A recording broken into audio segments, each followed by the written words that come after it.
An empowered, confident consumer is a great thing. You're shortening that decision funnel. You're not going to be loyal to the brand, the product. They're almost interchangeable as a consumer without any consideration.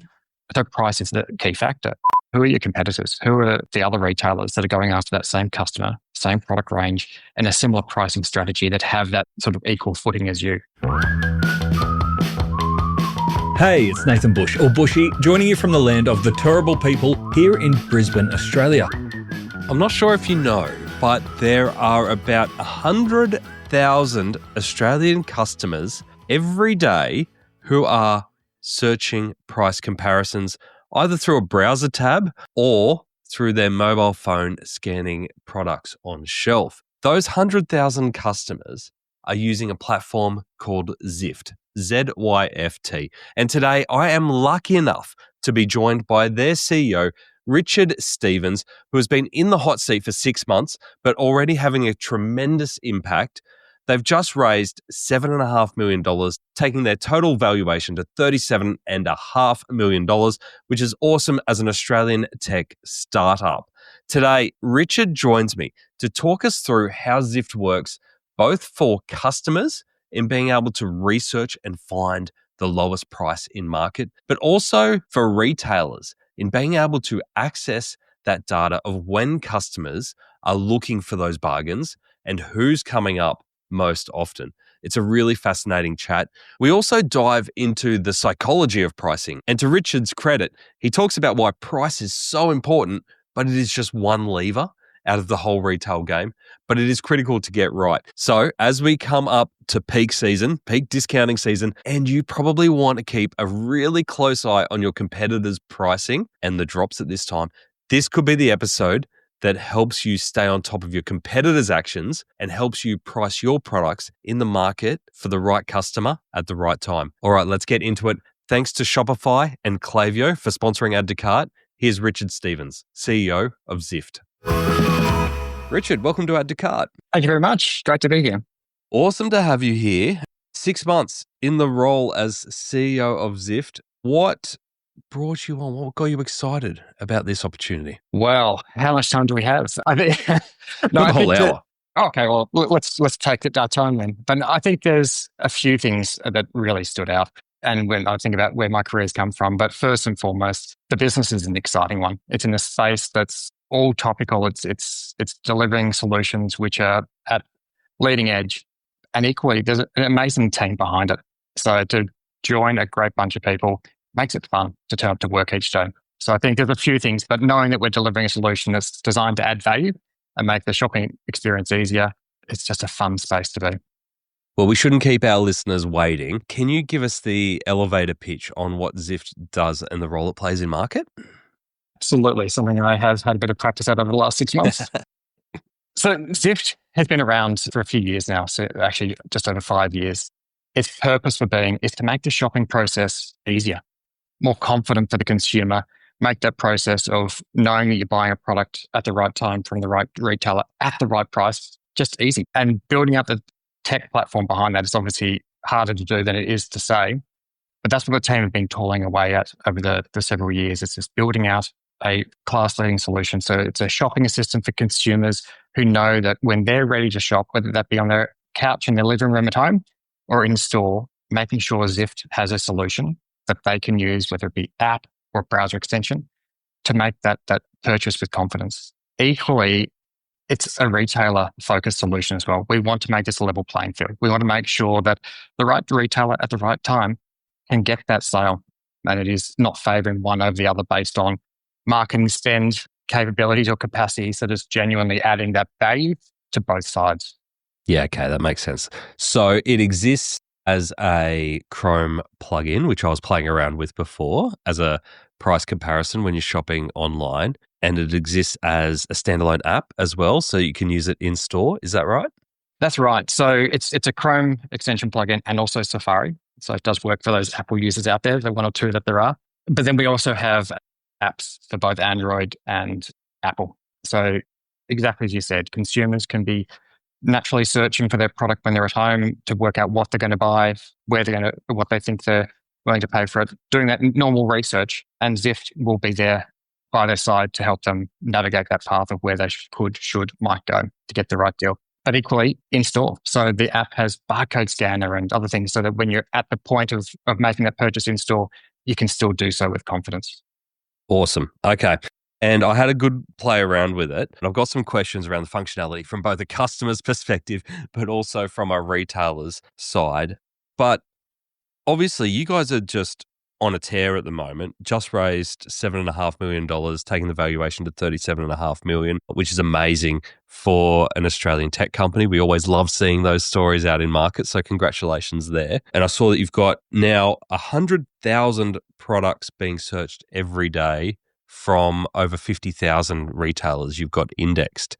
You're building up quite the web there. It has been a great story of growth and great for me to join in the last 6 months to then start to enjoy the ride in front of us. But yeah, it's come from a lot of hard work by the team. I think at the outset, the founder, Damien Waller, is without doubt one of the leading tech entrepreneurs in this country. He was responsible for the launch of iSelect and other businesses along the way as well. So I think having that pedigree in terms of the founder and a lot of that sort of thought ideation takes you a long way into that success path. And then it's just that clarity and focus of where the business has been going. So as you said, the 650,000 downloads of the Zyft apps and assets. And that means that there's over 100,000 product searches every day. In fact, well over that. So it adds value. It's resonating with consumers and it works for retailers as well. So it's a great journey to this point and incredibly exciting for what comes next. I could imagine that with cost of living, that term thrown around willy-nilly over the last couple of years, that could only be good news for you guys as you're helping customers find the best prices? Yeah, I think the pressures that have existed, I suppose, over the last several years, whether that be because of interest rates or just the rising cost of products in the grocery aisles, it's felt by the everyday Australian. I think in every aspect we're more price value conscious than we have ever been. So there is absolutely that need to solve that for consumers. But equally for retailers, it's a challenging marketplace and dynamic as well, where rising cost of acquisition and the uncertainty of what the future customer looks like and how to get in front of them, that's just as real. Yeah. And so I was having a look around and trying to firstly compare you to others in the space. So Honey, is it Camel, which I haven't come across before, but it came up a bit. Not that we want to drop your competitors in here, but I was just going, well, where are we different in market? And it seems like you pride yourself a lot on having such a huge range of retailers to compare to, and you're not limited there. How have you established that range? Are you pulling in retailers? Do they have to agree to it, or are you just pulling in whatever data you can get? Yeah, I think it's one of the real exciting parts of the Zyft proposition and where the business has come from. The starting point was one of intended transparency and level playing field. So not viewing from the outset of how can there be a quick win gained here or a way to exploit a fear or uncertainty. It was genuinely and consistently with the view of how can we actually make the process better? When you take that lens, you start to, and then with it being focused firstly on the Australian marketplace. So it is an Australian built, designed, intended solution that has obviously future scale, but it was with this market in mind. You start to then make the right decisions as to how you solve things. So yes, the business has been running for over 5 years, but the real growth has come in the last 12 months. And that's not because of being slow at delivering things. It's actually the opposite. Make sure the solutions in place add real value. They're authentic, they're scalable, they can deliver on what they say they do. That takes time. So the team have been incredible at building out that capability, leveraging all the latest AI and machine learning models that can be built around things to give that efficiency of scale and capacity. But it all comes back to building things out in a way that's going to add value today and into the future for consumers and retailers alike. Yeah. So are the team pulling in all that data? Do you have relationships with all the 50,000 retailers? Or We don't. No. And the consumer is not impacted by where we have a relationship or not. The product we'll put forward through, whether it be the app or an extension, is genuinely the product which we can see in market across those 140 million plus products in the 50,000 retailers where we can see there is the right fit, right match for the consumer. So it's intended to be transparent and where we have a relationship, and that works great, but it's not going to be a limiting factor in the experience delivered.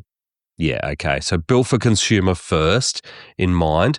Obviously, I did a few tests in there. What did I do? I did the Donkey Kong game on Nintendo Switch 2 because my son just got the Switch 2. I was like, let's have a look at this. It was really interesting because it came up with a whole bunch of retailers, all the ones you would expect, but also some that I didn't know. Obviously, in a product like that, there's not a huge price differentiation between all the retailers. Where I can imagine it gets tricky is like the first one that came up was Costco, which is a slightly different retail model where you need a membership. How do you get around all those intricacies with pricing where Costco might be the cheapest, but I need a paid membership to buy it? Yeah, it's a really good question. And it's an illustrative one of this is a task and a process that's always evolving. How can it be sharper, better? And it's the challenge of AI and any business in that space to continue to find ways to be delivering the most relevant, most effective. Ultimately, what we're showing the consumer, though, is the information that's available. So it's not intended to take all decision-making power away from them. In fact, it's to do the opposite. It's to give them information to make them feel confident in the decision they are making. It's their wallet. It's their spend. They should feel as if they're in control of which is the right choice for them. So if they're a Costco member, great. That's the option for them. If they're not, then they have the other retailers and options available to them as well. Okay. And pulling in things like shipping costs, I noticed that we're not doing that yet. Is that on the roadmap? It is. And I think having the ability to sort of weave in and include additional information, because it's a real consideration for consumers in today's online shopping world, that shipping costs can vary from one retailer to another. So that's absolutely, as we continue to build out, bringing those features which differentiate retailers from each other is a factor as well, because price is just one element. It's an important element, as we talk about the cost of living pressures, make it very real. But when consumers make a choice about where they wish to purchase, there are other factors and service differentiators like free shipping or shipping plus can also feed into that decision-making process. Yeah, I can imagine you'd have a lot of data coming through too around what is really price competitive, whether it be categories or products. Do you do anything with that data in terms of publishing it or sharing it with retailers on the platform? Increasingly so. And their conversations we've in recent times actually started to engage with, and the response has been very strong. There's without question the asset that we've built out over many years. And I keep saying we, obviously I've been here 6 months, but we have just claim it. Just claim it. Look, that's the role of CEO, right? Is to do so. But what has been built, there is no question the asset that exists there is hugely powerful and valuable, because it's not just the pricing information that we have sight of. It's the consumer interaction with categories and where they're going, what they might be doing, and how price plays a part in that. But there are categories and products where brands will outperform what their price should suggest they would, because that brand alignment means something to consumers still in today's day and age. But price is just one of those variables which ultimately shapes it. What's your gut feel? You might not have data on this, but in terms of, obviously you go and you serve up a product, and if you're a retailer selling the same product as other retailers, take my Donkey Kong game, for example, how it's served up on JB Hi-Fi might be totally different to how it's served up on, say, Kmart. So JB Hi-Fi might have staff reviews and go to the extra effort of like video content and things like that, whereas Kmart might just go, here's the product, here's the description, here's the price. Do you feel that those layers, when you've got products that are competing on price, actually make a difference to the decision-making process? Really good question. And I think it really does vary between, consumer to consumer. And the fascinating part can be even the same consumer, if they're purchasing one item that might be a $20 sort of low consideration product in the one moment, 10 minutes later, they could be looking at something that's 10 times that value. And their whole shopping process and how they assess one retailer to the other and what's something important can vary dramatically. I think that's the part of the fun part for us, is to make sure we have a solution experience that can mold to that. So if you're standing in the middle of your grocery aisle in a shop, in a supermarket, you'll need, and one of the most commonly searched products we see is olive oil. Really? It is. And it's one of those interesting that when you step back and you think, well, why would that be the case? And you think if you go into the supermarket on any given week, you're guaranteed olive oil is one of those items that at full price can be expensive. Yes. the average Aussie consumer in their cooking, and mine would certainly be true of this, is not going to be ruined or amazing because of the olive oil you've used. That is not going to be the deciding factor, I know personally. But it's something you use in almost everyday cooking all the time. Yeah. So if you're staying there, you want to make sure, well, hang on, which product am I going to buy at a given moment? And you're not going to be loyal to the brand, the product. They're almost interchangeable as a consumer without any consideration. So price is the key factor. Similarly, though, you might be looking at a product that's still in a similar price range or a bit more, but suddenly the things that you want to compare against, is it a brand that I'm care about? Is it a retailer I've purchased with before? Because if it's a product you're unsure about, you may be thinking about what's the returns policy? What's the ability to go in store and actually physically see and touch the product? So I think the reality is that a consumer will be ever changing in the moment based on the product category, things that are important to them at that time. You need to make sure that you provide that information to consumers so that the process of discriminating between what they're wanting to do or not do is made as easy and frictionless as possible. I really like your olive oil example. I think that's a really great one because I think, one, yes, it's an expensive purchase at the supermarket. It's a necessity. You're always replenishing it. And two, it is price elastic. Like sometimes if you're buying olive oil and you get there, I don't know, when you go to the aisle and you go, oh, there's usually one that's half price. Like there's always one model that's half price. And if you get there and there's none, you're like, oh, no, now I've got a decision to make. Yeah, exactly. Do you find that there is, if we talk about grocery, for instance, and you don't need to name names, but do you find that there's a general distrust of pricing at the moment? I think from a grocery category specifically, I think that's probably where we feel these price cost pressures the most, because it's an everyday or every week journey that it just feels expensive. And whether it's increasing or not, it's what the consumer feels. And that's the combination of all the other cost pressures that their household's being hit with. So I think when it comes to pricing strategies and discounting, I think the consumer is increasingly aware that there is a bouncing around of prices, whether it be groceries or other sectors of retail, where the discounting is almost an ongoing, endless cycle where there's going to be someone who's got this on sale. Where could it be? Yeah. So I think that's increasingly known. And I think part of Zyft's existence is probably making that easier for the consumer to be price value savvy. But that's then down to the retailers to adapt to what consumer expectations are and how they can apply a pricing strategy that demonstrates value. I noticed on Zyft that you don't do the historical pricing, the ups and downs. Has that been a decision that you made in the early days not to demonstrate that? No, within the extension and the app, there is a feature which can show price history. Okay. I think as we're ever changing the user interface design hierarchy, trying to make sure that the most valued sort of elements are easier to find. So we continue to optimize and tweak that. That is data which we present to consumers and increasingly to retailers as well, so they can understand how their performance aligns with what their pricing decisions may have been. But some retailers wouldn't like you showing that. It's interesting. It's interesting because I think the idea of the consumer understanding price is kind of, yes, I understand there could be a fear to it, but an empowered, confident consumer is a great thing, right? Yeah. You're shortening that decision funnel. I mean, one of the things that Aussies are notorious for is being great procrastinators, or I'll leave that till tomorrow. And sometimes there are important decisions that you should be making today. Again, I look at myself on this one.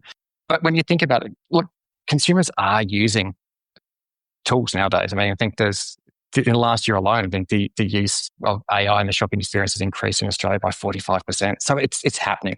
So it's then about, well, as a retailer, what do you do to leverage that? And if you embrace it and lean forward and say, well, actually, if the consumer is more confident, it may actually mitigate some of that procrastination or that tendency of leaving things till tomorrow. If I am in store and know that there's a product I want to buy and it's actually priced competitively and it's right in front of me, a transaction could be happening there and then because of that knowledge and confidence, rather than it be left for another day and that customer just walks out the door, no matter what the salesperson may try or hope to do.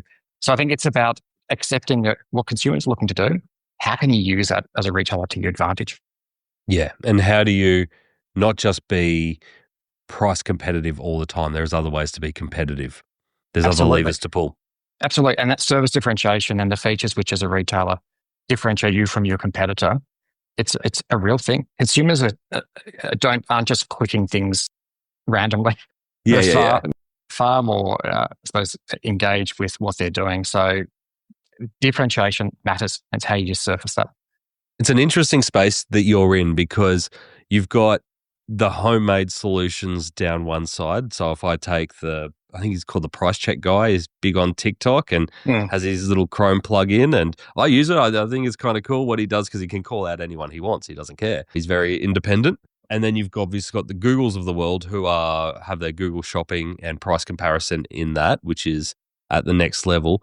Am I right in saying that your differentiator is obviously the network of retailers and the historical data that you've got there, but also that it's embedded into the shopping experience, that customers don't have to leave the page they're on to get that comparison? I think that is definitely a big part of it. I think we're in a space now where building out tech solutions has never been easier, but also incredibly difficult. Yeah. I think to do things at a sort of a surface level, it can appear to do a lot of all the cool stuff, but as soon as you actually put it to task, you quickly work out there could be limitations. I think the differentiator, as I was saying a bit earlier, I think for Zyft is the starting point of what it was seeking out to do and how it's been built out over time, and not rushing that to a commercial outcome of how can it be monetized to the greatest effect tomorrow. It's been built out so it actually delivers value, and it actually makes that task and it solves those problems for consumers and retailers. So yeah, absolutely. As Pavey said, as you were saying before, when you're searching online and if it's the browser extension version of Zyft that's helping you, it's just there. It's that shopping assistant that's always got your back. It's always just beside you. It can be immediately closed if it's not relevant to you in that moment, but it strikes that balance between valuable but not irritating. It just is there to help you make those decisions, and then it continues forward without any friction. Makes sense. How do you ensure that your data is up to date and in a timely manner? Because we know retailers, especially coming up to Black Friday, are changing prices pretty quickly. How close can you get? I would say very good. I mean, I'm a completely impartial judge on this one naturally, but no, I think it's really hard to do. And that's again why it took the amount of time to build out the platform that it has, because it's the consumer expectation. If we were talking about this sort of thing 5 years ago, consumers would say, oh, if it was that price within the last few days, that's amazing. Expectations move so quickly that suddenly consumers will expect, hang on, if that's 3 seconds out of date, then that's just, it's not helpful. So we've built out that combination of things that we have, that the ability to be scanning and indexing and getting real-time pricing and stock information in real time is part of how the tech works. So when the consumer's online is able to index and find that information. We also have the benefit of thousands, as you were saying before, it's over 130,000 product searches every day. With that network of consumers that are using the service, that is also continually updating the price information. And then the other aspect is we have a lot of retailers now working with us where they'll be having their feed of data, products, pricing come directly through into the Zyft platform, because there's the benefit. They know this is a highly relevant, highly targeted and engaged audience. They want to make sure their products are actually displayed with the most up-to-date, reliable, complete information possible. So that is an option, is to directly link in with you. And Absolutely. Is that a paid partnership? How does that work for retailers? So yeah, we have partners, and that part of our relationship is purely pay on success. So it's just part of the affiliate relationship with that retailer or brand we might have. It doesn't change how the consumer sees that product. There's no changing in the order. So it's partnered. Really? Nope. So it's really, and this is where, again, a business can easily get distracted into the commercial outcome of things, but this is held true to what that proposition from the outset was designed to be. And that's a level playing field, authentic, reliable, or genuine information that makes it easier for consumer and make their journey far less challenging, difficult, or inefficient. And for the retailer, it's never at the cost of the retailer. So trying to make sure that the right product from the right retailer at the right time is the decision for the consumer. Who are the types of retailers that you think Zyft is perfect for? Like if you go, of the 100,000 queries a day, we're getting a lot in this area. We can see, I love the olive oil example. Grocery is obviously a great one. But are there any other types of retailers that you like? Your customers are ultra price sensitive. I think it is probably a different, I may frame that slightly differently. The price it's absolutely a factor because price is a determining factor of value, right? It's the Yep. easiest thing we can attribute. I want to buy this based on this price. Do I think that's good value today? And that's often the sort of the starting point. But when so many consumers are already using online research, this isn't a new sort of direction of consumers. They've been using, whether it be Google or other search engines, to research their product to try and do all Zyft is essentially doing is just making that process easier and faster. So it's, again, shortening that decision cycle from, I know I want to buy the next Apple Watch, Garmin watch, or it could be olive oil. What's going to be a blocker or a point of friction for that consumer? And that research piece is significant. I think there was something published just recently saying that there was 82% of shoppers are wanting AI to help them with making that process of shopping easier, with just reducing that burden and that bottleneck of it's just too hard. So this is a trend that's not just the 5 minutes. Anything that has traction in this space, Lyft included, is because we're solving the problem of making that shopping experience easier. Yeah, it's not about one retailer over another. I think when you think about it from that perspective, if consumers are using tools like Zyft, that's what they're doing. So then it's a case of for the retailer where they're big, small, boutique, or sort of a wide mainstream variety of products. If they want in front of an audience that's ready to purchase, then it's applicable to them.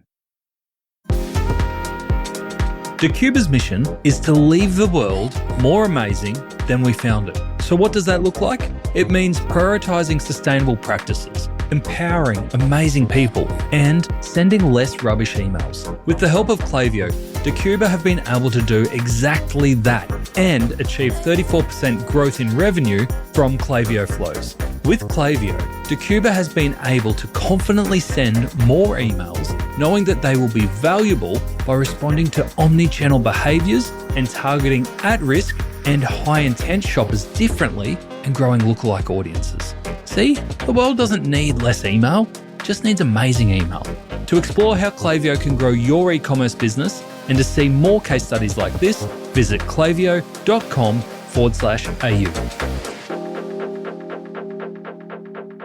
It's obviously a huge opportunity at the moment because the way customers are discovering and comparing products is essentially up for grabs with AI, right? We can see what's happened with Google in terms of the last 12 months with their AI overviews and how they're changing their offering pretty quickly. Pretty amazing how quickly that's moving. Is showing that there's a whole new path to purchase for customers. We spoke recently with Heather from Nutrition Warehouse, and she was, talking about the amount of traffic they're now getting from LLMs and how qualified that traffic was. From an AI perspective, that must be pretty interesting for you to think about as you're kind of redesigning what that product discovery process looks like. Yeah, it's phenomenally exciting. I think to see that the rate of change and innovation, whether it be big players or otherwise, it's an amazing space to be in because to provide just rethinking ways in which consumers and users in general can approach everyday tasks is phenomenal. But with that does come a sort of a safety warning that many AI tools out there do a good job, but when they're wrong, they're confidently wrong.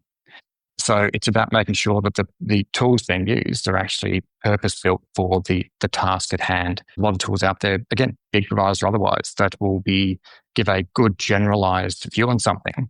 But it's then down to the consumer to determine whether that's actually reliable and accurate. So I think, again, from a Zyft perspective, that's where a lot of the time has been spent to make sure it's designed for the Australian market, consumer and retailer, that is delivering consistent, reliable information back. And it does what it says it's going to do. So I think that's where in this space, it is exciting because you can build out, but to do it well, it takes time. And that's what the team have done.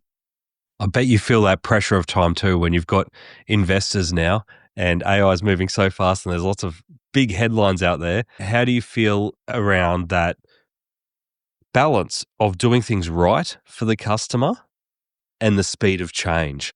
And obviously having a lot of stakeholders to keep on board. How do you manage all that? Apart from aging prematurely, no, I think whenever there's something that's in focus like this and there's the rate of change, Absolutely, there's always expectation with that. But the other way to view that is it means that it's in mainstream consideration. So I've had the benefit of a lot of conversations with retailers and brands, even just the last couple of weeks, and seeing there's this absolute want and need for this problem to solve. It's this disruption for retailers in terms of how AI plays a part in technology and the data which can come from it and who to trust and how they can actually drive cost of acquisition increases. It's real. So just like the consumer facing cost pressures, it's no different from a retail perspective. So I think for us, yes, of course, I wouldn't imagine there's a business in this country where the board are not talking about what's our AI strategy and what's machine learning doing this month. That's just true. But I suppose it then comes down to which businesses have built their capabilities around leveraging and executing and doing something with. And that's, again, I talked at the start, the team here, phenomenal. Just the way in which they are passionate and want to solve problems, but using AI, but for the right reasons. When you're in a business like this, that's when you do see, it's just, you take the tailwind, you take the fact it's in focus and you back the team and the group to actually just execute it. And are you developing all internally, all skills in-house? We are. I mean, there's always the balance between scarcity of resource versus the IP you're building, but to have a team that can meet face-to-face and solving problems and that crossover between an AI engineer is not just doing task A, B, and C. They can be immersed in the ideation and the conversations around what we're looking to do. The impact and value of that here and what I've seen previously is just phenomenal. And that's what we're saying. I could imagine that as you have that team and that tight-knit team internally, there must be no shortage of ideas of all the different octopus arms that this thing could go out into. How do you keep the team engaged in wanting to think about new ideas, but also staying really focused on the task at hand? Without there being a tyrant CEO just saying yes or no. That's right. I mean, it's my natural demeanor anyway to be that role. So the opposite of in many ways. But I think it comes back to not understanding what the purpose is. What are you trying to, and this is true today as much as it was 5 years ago for the business. What are we seeking to do? What is the problem we're solving? What do we see success as being? And what are the things that make us different from other businesses? And lean into those things. Yes, there's always a temptation, particularly in any tech business. There's so many things you could always do. Wouldn't it be cool if, or what if? But if you step back and say, okay, what are the things that matter most to our customers? What are the things that are still those pain points that we could do better at solving? You start to bring those focus areas back. And rather than trying to do 200 things, ultimately you can bring it back to, and you know what, in the next 3 months, there's probably 5 or 6 things we just need to nail. And then you do that and the team can get their heads around that as well. And they lean into it. And you have this perpetual cycle of just getting so much stuff done, but it's laser focused on the right stuff rather than just being busy. What do you think is most important to a customer at the moment? If I gave you a list of 3 things for you to nail, what would be that list of 3 that you'd want to deliver for a customer? Great question. I think it might be 1 or 2 things, but that confidence in terms of it's the consumer's wallet. So if they can feel confident about making purchase decisions, and we can see with the cycle of end of financial year sales, consumers are willing to open up their wallet, but the change was targeted. It wasn't a global sort of every sort of category across the retail sector saw a boost. Consumers were very targeted with where they, whether it be online retail or department stores, where they increased their spend in that period. So sales still matter. So there's the balance between confidence and value. First and foremost, the 2 most important things that the consumer ultimately feels as if they're making decisions, but they're able to make decisions confidently. And then the third element would be around efficiency. Everything could just be in life. If everything was just that 5% easier, everything just becomes that sort of multiplying effect of. So just deliver solutions that make life easier for consumer. But as I said, the retailer just as much to give that confidence. And you can apply those 3 things to the retailer in terms of that confidence about they're in control about what their strategy is and how they're reaching out to their customers. And they do it in a way that's just more efficient or easier. Yeah. And that's what I was really pleased to see, that you're pulling in inventory as well as price, because so often there's a focus on being the cheapest or being the most competitive and actually not getting stock distribution right. So it's really important to put them side by side. Absolutely. Shopify is committed to keeping their merchants at the cutting edge of innovation, and the features released in their Summer 25 edition are no different, as they give brands the tools that they need to work smarter today and thrive in the future. For example, Shopify's AI tool Sidekick just got a lot smarter. It's able to synthesize data from multiple sources simultaneously, moving beyond basic Q&A to solve complex business challenges. They've also made scaling globally even easier with Shopify Payments. You can now manage various business entities and settle up in multiple currencies from a single store. And for in-store, POS has been redesigned, making the day-to-day experience for retail staff easier with improved search, intuitive navigation, and a more flexible cart. Check out over 150 features that have been released by searching Shopify Summer 2025 Edition. Coming up to Black Friday, Cyber Monday, do you see huge spikes in your platform queries around these times? Without a shadow of a doubt. You can see it. It is, and I think that's true of retail in general. I mean, consumers have quickly become conditioned for this sales period, right? That it's almost a bigger event than Christmas in some ways. That people are realizing that that's when value is to be had, and how that shapes their spending throughout the rest of the year. I think there's probably an impact on that as well. But the research piece, the execution, and I think for consumers with Zyft, and one of the most heavily used things as I talk to is even things like the barcode scanner. So there's the online shopping, which is obviously seen as a key focus during that period. But consumers are still going into department stores. They're still going into their shopping malls to shop. The fact that they can use the app to scan a barcode to say, awesome, I can buy this. I know it's at a fair price. Right, they can get on and purchase their early Christmas presents or their own presents if they wish. Yeah. What's your gut feeling around peak season this year for retail? Obviously, you see a lot of data out there around the fluctuations of customer intent. Do you feel like we're going to go earlier? Do you think it's going to be more aggressive than last year? Last year was pretty aggressive. Or do you feel like retail is in a more confident spot to hold margins a little bit tighter? I think it goes back to value. So I think it's about knowing the customer and what they're prepared to pay. So it's not about discounting for the sake of it. It's understanding where, as a retailer, your product sits in market and who your real competitors are versus not, and being confident about how you position that. And that's, again, a lot of conversations we've had with retailers recently has been around providing some insight to help them with that process. But I think what we saw through end of financial year, and then when there's been other sales, whether it be Amazon's Prime Day, and so you can see the consumers are ready. They know what they're looking to buy. And when it's the right time, they lean in and whether it be walk or click, engage immediately. So I think there is an increasing sense of buoyancy and optimism in the market. But I think the last several years have preconditioned or hardened the consumer slightly, that they know what value looks like, and that's what they stick to. Yeah.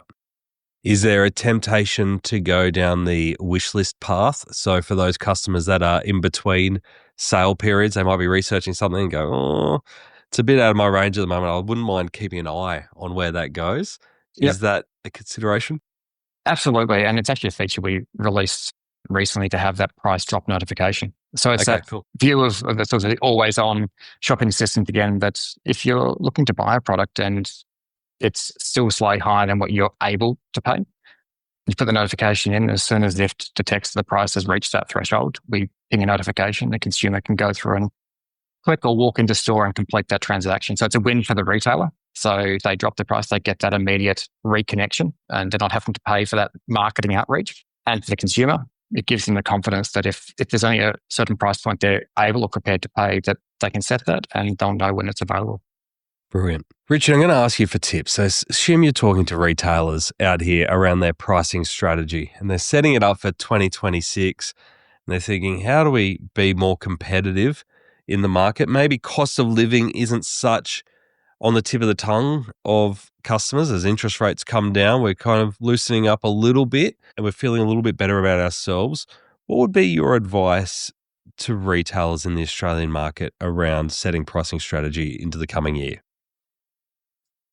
Again, love the question. I think there's probably two things I would say to begin with. And the first is know your customer. Where is your customer? And knowing your customer as to what their segmentation, great, but what's their behavior? What is your customer today? What are they doing? What are their pain points? What are they considering when it comes to that purchase decision? And what may change their view of when to purchase because of that?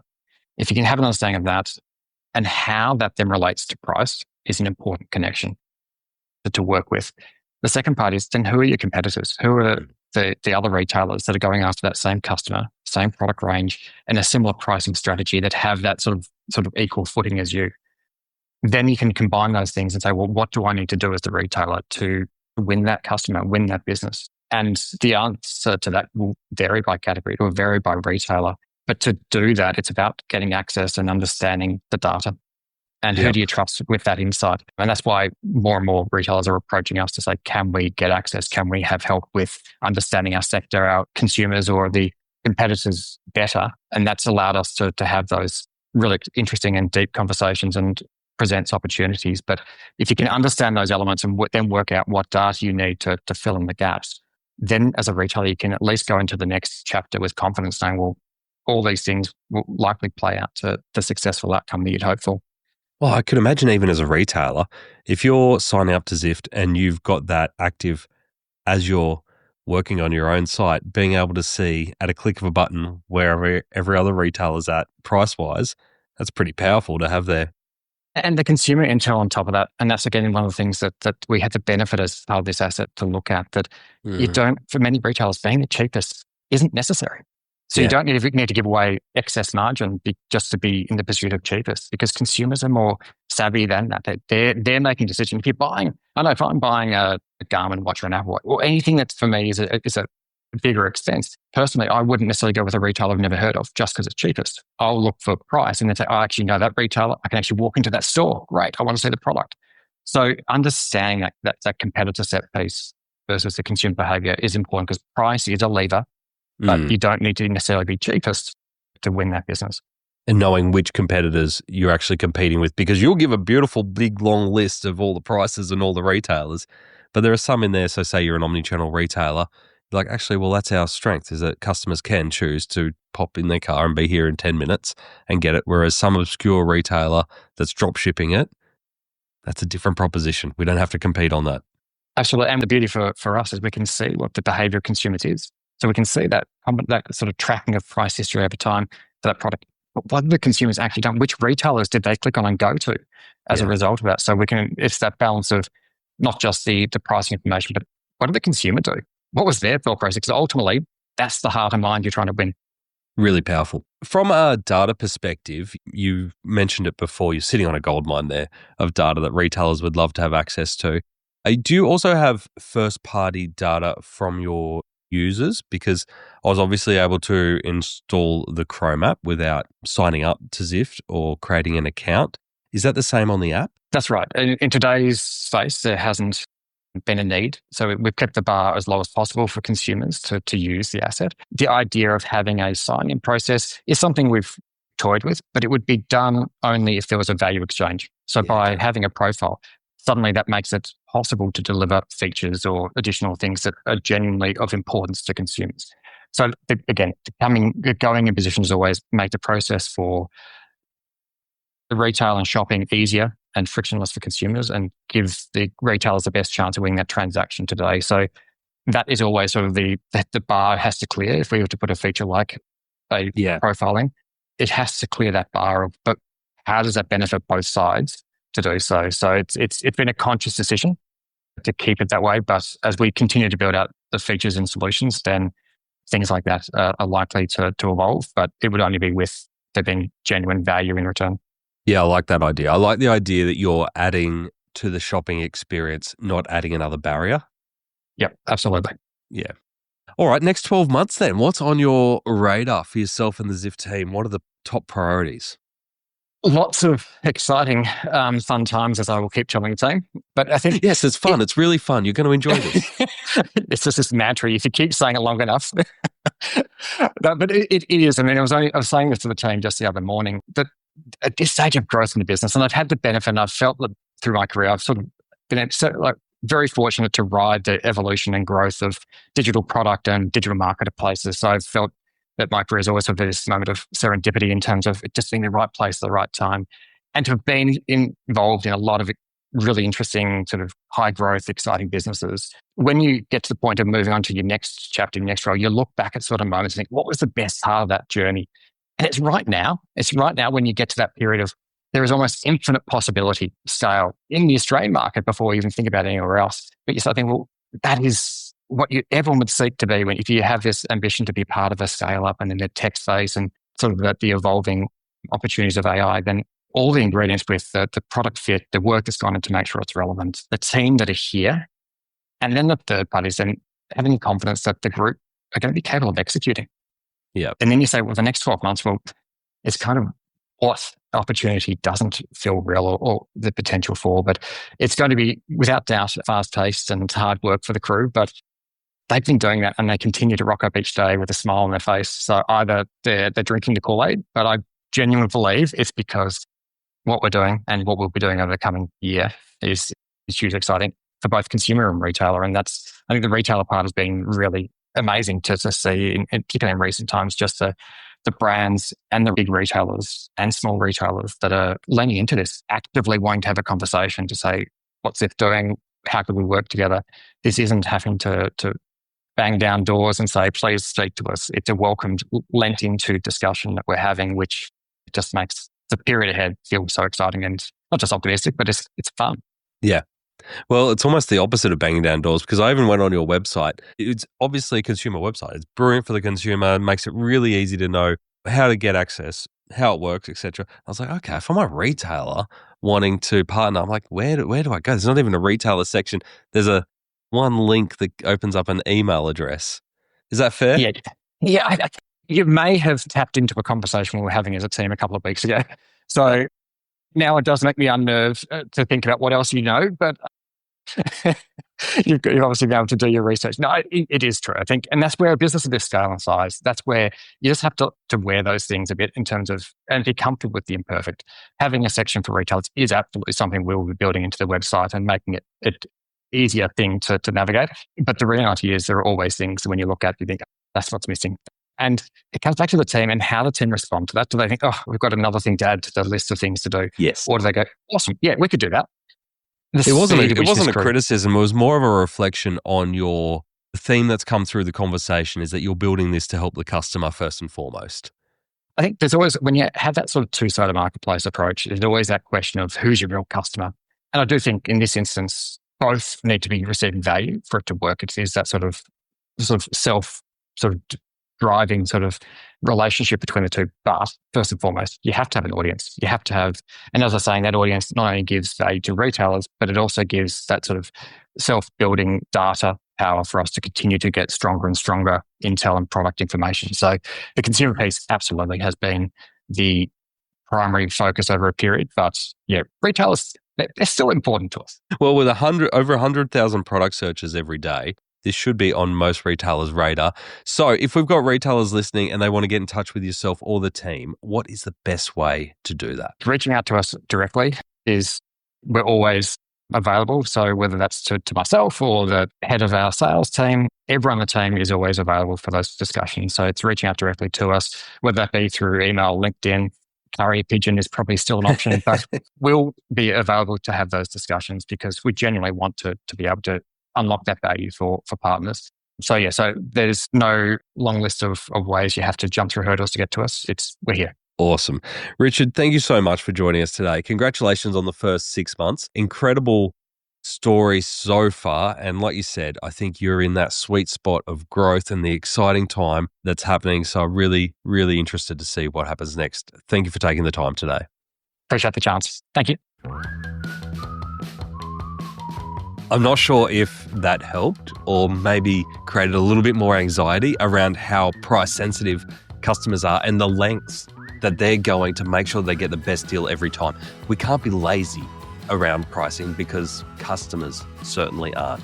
All right, there are 3 things that I took out of that conversation with Richard. Number 1, if you're a retailer and you haven't got Zyft or something similar to Zyft installed on your browser, even when you're browsing your own site to see what your competitors are selling the same product for, you're missing out. It's a really easy way to get an idea of where you're sitting in market every day. Number 2, The olive oil price elasticity. I love that example from Richard. I know I'm in that situation. There are certain products that you know when you're paying full price, you're just getting ripped off. You don't want your product to be that. You want your product, when it's at full price, to be seen as valuable still. So be very wary of having a product that goes up and down in price constantly, because sooner or later, the down price will be where it cements in your customer's head as where it should be at. And the third thing from Richard is to be crystal clear on who you're serving.